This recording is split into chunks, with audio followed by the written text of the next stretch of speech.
What if a glass of milk, something you've been drinking your entire life without a second thought, produces a genuinely different response inside your body after 50 than it did decades earlier? And understanding that difference matters far more than a dramatic headline suggesting milk itself is somehow dangerous. Milk has become a surprisingly polarizing topic online, with some sources praising it as essential for bone health and others suggesting it should be avoided entirely past a certain age. Both extremes tend to oversimplify a genuinely more nuanced picture. So today we're going to walk through exactly what happens inside your body when you drink milk daily after 50, the specific ways your body's relationship with dairy actually changes at this stage of life, which claims about milk and long-term health are genuinely well-supported versus overstated, and how to figure out whether daily milk consumption makes sense for your particular situation. Before we begin, remember this video is for education only. If you have a diagnosed dairy allergy, lactose intolerance, or a specific medical condition affecting your dietary needs,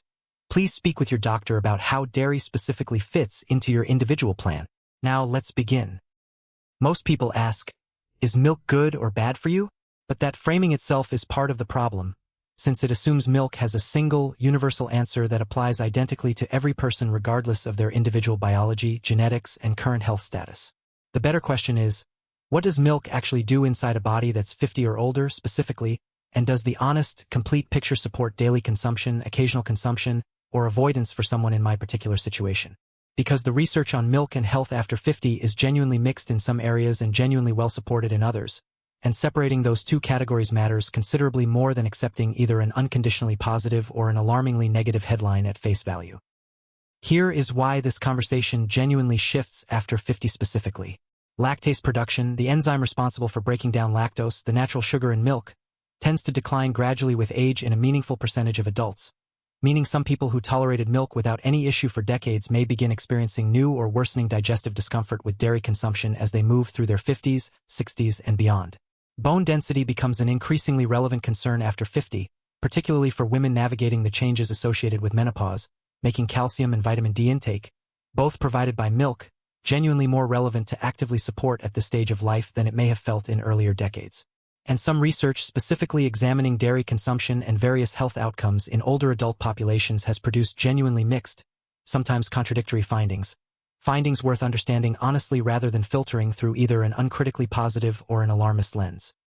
Think of milk like a long-time family recipe you've been making a particular way for decades. The recipe itself hasn't changed, but your body's relationship to certain ingredients within it can shift over the years, sometimes becoming less tolerant of something that never bothered you before, sometimes needing more of a particular nutrient than you once did. The recipe isn't inherently good or bad. What matters is how your particular body, at this particular stage of life, actually responds to it, which is a genuinely individual question rather than one with a single, universal answer that applies to everyone equally. Let's start with the first thing that happens when you drink milk daily after 50, and it involves calcium and bone density directly. Milk provides a genuinely concentrated, well-absorbed source of calcium, along with vitamin D in fortified varieties, both nutrients directly relevant to maintaining bone density, a growing concern after 50 as natural bone density gradually declines with age, particularly accelerated for many women during and after menopause due to the associated hormonal changes. Multiple studies examining dairy consumption and bone health have found associations between adequate dairy intake and better maintained bone density in older adults, supporting milk's genuine, well-established role as one accessible, effective source of these bone-supporting nutrients. This represents one of the more consistently supported, positive associations in the broader dairy and health research landscape, worth acknowledging clearly before addressing some of the more genuinely mixed findings discussed further in this video. The second thing that happens involves lactose digestion specifically, an area where individual variation becomes considerably more relevant after 50 than it may have been in earlier decades. Lactase production naturally tends to decline with age in a meaningful percentage of the population, a pattern that varies considerably based on genetic and ethnic background, since lactase persistence into adulthood is more common in populations with a longer history of dairy farming and consumption, while lactase decline is more common and often more pronounced in other populations. For someone experiencing this gradual decline, daily milk consumption can begin producing symptoms like bloating, gas, or digestive discomfort that weren't present in earlier decades, even without any change to the milk itself or how much is being consumed, simply reflecting the body's gradually changing capacity to break down lactose efficiently. This is worth understanding as a genuinely common, biologically explainable pattern rather than assuming any new digestive discomfort with milk necessarily represents a more serious underlying issue. The third thing that happens involves protein, since milk provides a genuinely high-quality, complete protein source, relevant to the muscle maintenance concerns discussed in other conversations about age-related muscle loss. A single cup of milk provides roughly 8 grams of protein, and this protein includes all essential amino acids in proportions your body can use effectively for muscle maintenance and repair, making milk a genuinely convenient, accessible protein source worth considering as part of a broader daily protein strategy, particularly relevant given the increased protein needs after 50 discussed in other conversations about preserving muscle mass at this stage of life. The fourth thing that happens involves saturated fat content, an area where the research has genuinely evolved and shifted over recent decades in ways worth understanding honestly. Whole milk contains a meaningful amount of saturated fat, and for decades, general dietary guidance emphasized limiting saturated fat intake broadly for cardiovascular health reasons. However, more recent research specifically examining dairy fat as opposed to saturated fat from other sources like processed meats has produced more nuanced findings, with some studies suggesting dairy fat specifically may not carry the same cardiovascular risk that was once broadly assumed to apply equally across all saturated fat sources. This remains a genuinely evolving area of nutrition science, meaning the honest answer involves acknowledging some uncertainty, rather than confidently declaring whole milk either clearly problematic or clearly harmless from a cardiovascular perspective, an area where discussing your specific cardiovascular risk factors and current cholesterol levels with your doctor provides more individually relevant guidance than general population research alone. The fifth thing that happens involves a specific, genuinely debated area of research, the connection between dairy consumption and prostate cancer risk in men. Some observational studies have found associations between higher dairy consumption and modestly increased prostate cancer risk, while other studies have found no significant association, or have found the relationship considerably more nuanced than a simple more dairy equals more risk framing suggests, with some research pointing towards specific dairy components, such as calcium at very high intake levels, or specific dairy fat compounds, as potentially more relevant than dairy consumption. Overall, this remains a genuinely unsettled area of research, worth being aware of, particularly for men with other prostate cancer risk factors like family history, but not yet definitively established well enough to justify a blanket recommendation to avoid dairy entirely based on this specific concern alone. A conversation worth having directly with your doctor if you have particular risk factors or family history relevant to this specific consideration. Now let's talk about the sixth thing that happens, and this one involves a genuinely positive, well-supported area of research, the connection between dairy consumption and blood pressure. Multiple studies have found associations between adequate dairy intake and modestly lower blood pressure, potentially related to dairy's calcium, potassium, and magnesium content, all minerals discussed in other conversations as relevant to healthy blood pressure regulation. This represents another area where the research genuinely supports a positive association, worth weighing honestly alongside the more mixed or uncertain findings already discussed, rather than allowing a single concerning headline to overshadow the genuinely supportive research that exists in other areas. Now let's talk about the seventh and final consideration, and this one involves the broader context of what milk is being consumed alongside, and in what overall dietary pattern, rather than considering milk purely in isolation. Milk consumed as part of a generally balanced diet alongside adequate vegetables, whole grains, and varied protein sources behaves quite differently in terms of overall health impact than the same amount of milk consumed within a diet otherwise heavy in processed foods, added sugar, and minimal overall nutritional variety. This broader dietary context matters considerably for interpreting any of the specific research findings discussed today, since much of the observational research on dairy and various health outcomes reflects real-world dietary patterns that include considerable variation in what else people typically eat alongside their dairy consumption, making it genuinely difficult to isolate milk-specific, independent effect from the broader dietary pattern it exists within for any given individual or study population.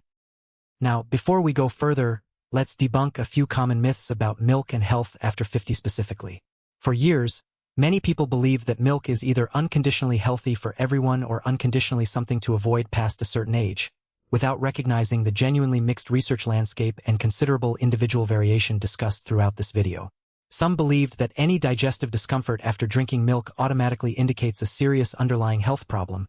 rather than the common, biologically explainable pattern of gradually declining lactase production that affects a meaningful percentage of adults as they age. Some believe that whole milk's saturated fat content definitively makes it harmful for cardiovascular health, without acknowledging the more nuanced, evolving research specifically on dairy fat discussed today. And some believed that a single observational study finding an association between dairy and a particular health outcome, whether positive or concerning, represents definitive, settled proof, rather than one piece of evidence within a broader, sometimes contradictory research landscape that requires ongoing evaluation and appropriate humility about what remains genuinely uncertain. But when we look at the actual research honestly, the picture becomes considerably more balanced and considerably more individualized. The real questions are not simply, have I heard a dramatic claim about milk online, or does my body currently tolerate milk without any obvious symptoms? The better questions are, does milk provide genuine calcium, vitamin D, and protein value relevant to my specific bone health and muscle maintenance needs at this stage of life? Am I noticing any new digestive discomfort that might reflect gradually declining lactase production? What does my current cholesterol and cardiovascular risk profile suggest about my individual saturated fat considerations? And am I evaluating milk within the context of my overall dietary pattern,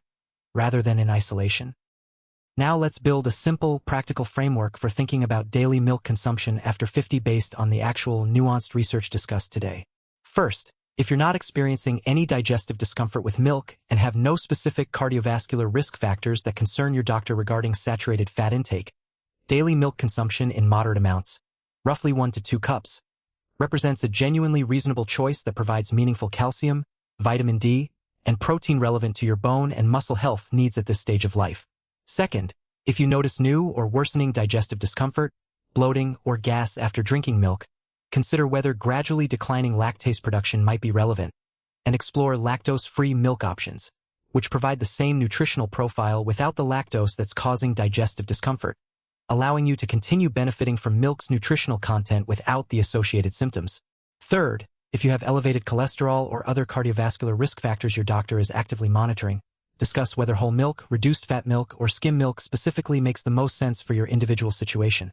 since this represents a genuinely relevant, individualized consideration worth addressing directly with your doctor rather than through general population guidance alone. Fourth, if you're a man with specific prostate cancer risk factors, such as significant family history, consider discussing your dairy consumption pattern with your doctor specifically,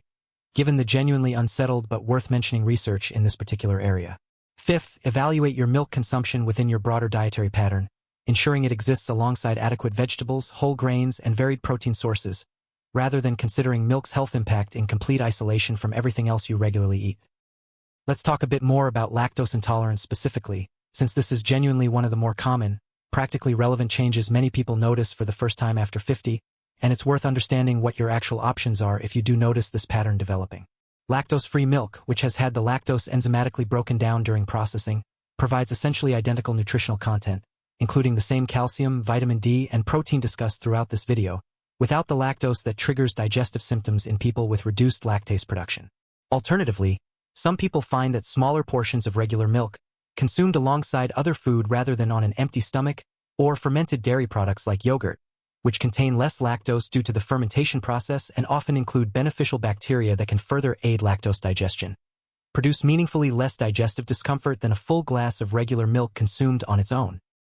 It's also worth briefly discussing plant-based milk alternatives, since many people over 50 who experience digestive discomfort with dairy, or who simply prefer to avoid dairy for other personal reasons, wonder whether these alternatives provide a genuinely comparable nutritional substitute. This varies considerably depending on the specific alternative chosen, since soy milk generally provides a protein content reasonably comparable to dairy milk, while almond, oat, and rice milk typically provide considerably less protein and less specifically fortified. Most commercial plant-based milk alternatives are fortified with calcium and vitamin D to approximate dairy milk's levels of these specific nutrients, though it's worth checking the specific nutrition label of your chosen alternative, since fortification levels and overall nutritional profiles vary meaningfully between different brands and types of plant-based milk. Let's talk briefly about a couple of additional nutrients milk provides that don't always get as much attention as calcium and protein, but that carry genuine relevance for adults over 50 specifically. Milk provides a meaningful source of vitamin B12, a nutrient discussed in other conversations as increasingly important to actively support after 50, given the naturally declining absorption efficiency that occurs with age regardless of dietary intake. Milk also provides iodine, a mineral essential for healthy thyroid function, and given the increasing prevalence of thyroid conditions after 50 discussed in other conversations about health at this stage of life, this represents another genuinely relevant, if less commonly discussed, nutritional contribution that daily milk consumption provides as part of a broader, varied diet. It's also worth briefly addressing the recent popularity of A2 milk, a specific type of milk marketed as containing only the A2 form of a particular milk protein, as opposed to conventional milk, which typically contains a mixture of both A1 and A2 protein forms. Some smaller studies have suggested that A2 milk may produce less digestive discomfort in certain individuals compared to conventional milk, potentially offering an alternative worth exploring for people who notice mild digestive discomfort with regular milk but who test negative for genuine lactose intolerance specifically, suggesting the discomfort may relate to this specific protein difference rather than lactose digestion. However, it's worth being honest that this remains a considerably newer, smaller body of research compared to the more established science discussed throughout this video, meaning A2 milk represents a reasonable option worth trying for someone specifically experiencing this pattern, rather than a definitively proven, universal solution supported by the same weight of evidence as the calcium, vitamin D, and protein benefits already discussed. Let's also mention fermented dairy products a bit further, since yogurt and kefir specifically offer some genuinely distinct considerations worth understanding separately from milk itself. Beyond the reduced lactose content already mentioned, these fermented products contain live beneficial bacteria that some research associates with supporting healthy gut microbiome balance, an area of growing scientific interest relevant to digestion, immune function, and even some research suggesting connections to mood and cognitive health. For adults over 50 who tolerate dairy generally but are specifically interested in these additional potential benefits beyond what plain milk provides, incorporating plain, unsweetened yogurt or kefir alongside or instead of some portion of daily milk consumption represents a reasonable way to access these additional considerations while still obtaining much of the same core nutritional value, calcium, protein, and vitamin D, discussed throughout this video, without any digestive discomfort or known cardiovascular risk factors, but who've encountered alarming headlines online and are now wondering whether they should stop this long-standing habit purely out of caution. Based on the genuinely mixed but overall reasonably balanced research discussed today, there's no strong, evidence-based reason to abandon a long-standing, well-tolerated milk habit purely based on alarmist headlines that tend to overstate genuinely uncertain or limited research findings. If you're tolerating milk well and it fits comfortably within an otherwise balanced diet, continuing this habit remains a reasonable, evidence-supported choice, though it's always worth discussing your overall diet, including dairy consumption, at your regular checkups, simply as part of a broader, ongoing conversation about your individual health profile with your doctor.